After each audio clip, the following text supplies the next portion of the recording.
Recording by Gaza Music present DJ Umesh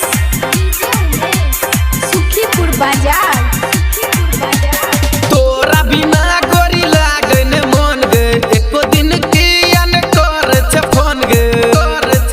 रखने छियो तोरा दिल से लगाई गे छौरिया बजेबो भुलाई चाहे कतबो तू करबे बुराई गे छौरिया बजेबो भुलाई तोरा बिना गोरी लागने मन गे एको दिन की अन कर फोन गे रखने छियो तोरा दिल से लगाई गे छौरिया बजेबो भुलाई चाहे कतबो तू करबे बुराई गे छौरिया बजेबो भुलाई। आप सुन रहे हो गाजा म्यूजिक की प्रस्तुति DJ उमेश सुखीपुर बाजार हाँ दोसर के छोड़ के गोरी तोरा पल गौलिया से गे हाँ दिल हमर तोर जिंदगी कटी है अब तू बिन दास के तोरा चलते छूट गेल पढ़ाई गे छौरिया बजेबो भुलाई तोरा चलते छूट गेल पढ़ाई गे छौरिया बजेबो भुलाई। आप सुन रहे हो गाजा म्यूजिक की प्रस्तुति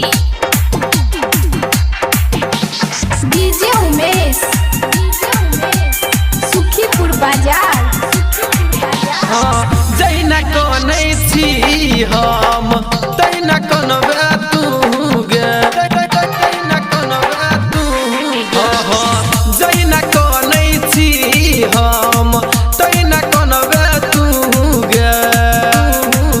प्यार वाला बात बुझलो तोहर भाई गे छौरिया खेल को लड़ाई प्यार वाला बात बुझलो तोहर भाई गे छौरिया खेल को लड़ाई। आप सुन रहे हो गाजा म्यूजिक की प्रस्तुति DJ उमेश सुखीपुर बाजार